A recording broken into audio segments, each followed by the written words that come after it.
Hi and welcome back to another video. Today I thought I would take you around town and show you all the different buildings that I looked at for my retail space. I have chosen one. I am signing the lease this week and I will be moving in at the beginning of October. So right now I am in my car full of stuff. I have no more space in my house, in my shed, in my storage unit, so my car is now a storage space. But it's only going to be a couple more weeks and I'll be able to unload it. So let me show you the first place. Now this place has been vacant for, I would say, about 4 years. It's been on the market for most of that time. It was bought by somebody. They paid $150,000 for it. And obviously they've flipped it. It's now on the market for more than 400. I can't quite remember if it's like 435, 465, something like that. But they did put $100,000 into renovations. So let's go take a look through the window. So you can kind of see inside. They've turned it into an office space, which is really disappointing. There was I think this is a fake business as well, but there was some little fake business in here, probably for the purpose of a commercial loan. It was only open for a couple of months, but this is the place. Anyway, I did think about buying it, but I would have to de-renovate it, and it is down the other end of town, so not a lot of foot traffic up here, so probably not quite worth it. So this is the side view. There is an apartment upstairs. It's just a one-bedroom place, very small, and there is a car park attached. And they do have quite a nice sized yard out the back, which would be nice for like selling outdoor stuff. But I would have to move into this one, I think, to afford it. And as I said, the location is just a little bit out of the way. Okay, this little building is also for lease. I did talk to the owner. I've done a tour of it, and he was open to selling it.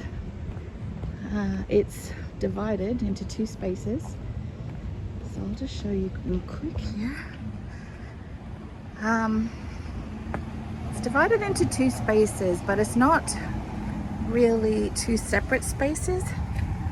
Oh yeah, I guess there is a door down there.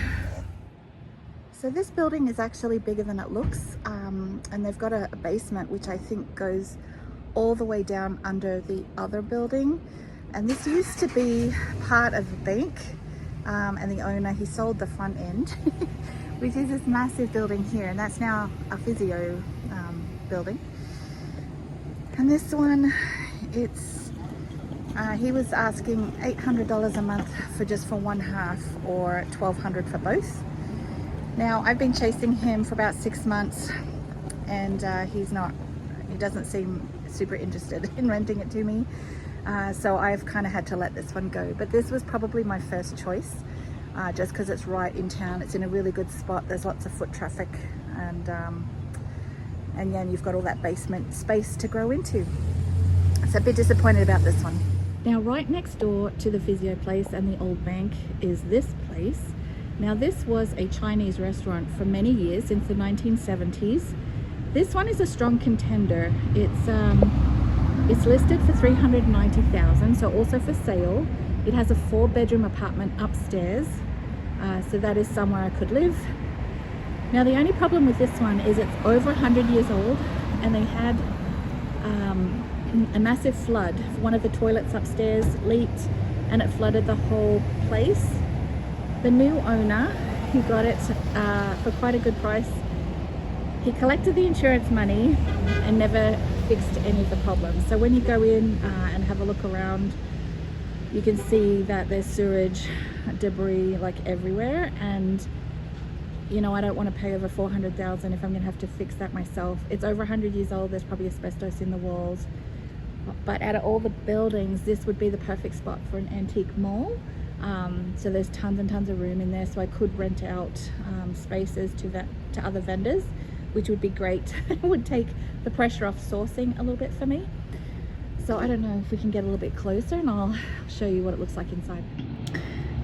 So you can see is quite a large space. There's a commercial kitchen out the back, which would be perfect for, you know, like bringing in inventory and washing things. I could put a washer and dryer out there, it would be great. But yeah, as I said, the inside needs a lot of work, and I don't know what kind of water damage was done with that flood, and I don't really want to foot the bill for that if there's going to be like $100,000 worth of surprises. It's still a contender, you know. I think if it's still available in a couple of years, which you know, this one again has been on the market, well, it's been vacant for 4 years, and this person bought it about, I don't know, a year or two ago, so maybe a year ago. And they put all the tables back in. Maybe they did clean it up a little bit, I don't know. I might talk to my realtor, but this one's out of my price range. I would have to sell my house to afford this. This one was another strong contender. This one was being advertised on Facebook Marketplace for $1,000 a month. I looked at it for a couple of weeks, and I wasn't sure back then whether or not I wanted a shop. The price was good. It's right in town. I was a little bit worried about foot traffic, as it's kind of down the other end from the Totem Travel place. So you do get a bit of foot traffic here, but again, I just wasn't sure. Anyway, obviously it's been leased. There's paper in the windows, so they're probably doing some renovations in there. It used to be a pizza place, so there is a commercial kitchen in there, which again would have been great for washing inventory and doing laundry and all that kind of stuff. Now this place wasn't on the market for very long. This used to be a little computer repair shop, and obviously a vape store is in there now, and it used to have a yellow door, but they've painted it white. But this was on the market for $1,000 a month, and actually it might have been less than that, I can't quite remember. But not quite a nice space, a bit smaller than the other ones and a little bit tucked out of the way. So that's why I didn't choose it, because it's just not very much foot traffic here. And there's that other place I just showed you. So there's a busy intersection there, but not a lot of foot traffic. And this is the building that I picked. It's on the other side of the river, so it's not in town, but it is still in a commercial area. If you look, there is Safeway. So yeah, right across from Safeway. And there is also 2 other thrift stores and a secondhand bookstore. So you can see there's a secondhand store there, and then on that other side, the Unique Boutique. And that one is And More secondhand store. And then just down the road around the corner there's a secondhand bookshop called Page One.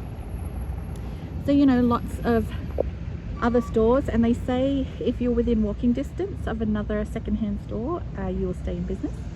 So this one used to be Tina's Thrift. You can see she's closed down. I believe she was out of the building at the end of August, so she's left a ton of stuff outside. I'm pretty sure the owner will be dealing with that. But yeah, this is the one I picked. So obviously there's some work to do there. I'm thinking I'm going to put a sign right on that big orange space above the window. So I just have to get some estimates. I could put it on the window where Tina's got hers, but I kind of want to do something a little bit different, and I want it to really stand out, and I want to set it apart from the other business that was in there. So I'm going to take you across the street and we'll see if we can look inside the window. So she's got some signs there on the door. This used to be a pancake place or a waffle house. So that used to be the entrance. Actually, I think there was 2 entrances. I would love that to be the entrance and to just make this a full floor to ceiling window. I don't know if she's emptied everything. Oh yeah, she did. There's a few things in there. So that shelf there I actually bought off her, and asked her to leave it there. And those 2 shelves I bought off her as well. Her uncle built them, so I bought those. Yeah, I don't know. The owner's out of town, so I think he's gonna knock the walls down for me. I don't know. I'm nervous. So yeah, it looks a lot bigger now that all her stuff is out. So that's it. This is my place. So the rent on this place is $1,000 a month, which is pretty good compared to some of the bigger cities. Obviously we need to take off the lettering. You know, I think she did a good job, you know, getting that on there and getting people. She has, you know, she has a clientele, and then upstairs is an apartment. Now the owner did say that he was planning, well, he was thinking about selling this building, and he was looking for either someone to buy it or someone to rent it. I wasn't quite sure if I wanted to buy it, and he said he was willing to keep it and hold on to it for a couple of years if he could get a stable business in. So hopefully that will be me. And then yeah, I'd be open to buying it maybe down the road, and then I could move in upstairs. I haven't seen upstairs. I think this shop is 800 square feet, so fairly small, but I would say the upstairs is probably a pretty similar size. So I don't mind downsizing. If it means I don't have to mow grass ever again. Okay, I'm gonna see if we can go around the back. So there's the back, guys. I don't want to get out of the car because there's nowhere to park. But I have car park space there. I think that garage is used by the tenant upstairs, but there is a little shed just off the deck, and there is a basement area that I will be able to use. Okay, I'm gonna move in case someone comes up behind me.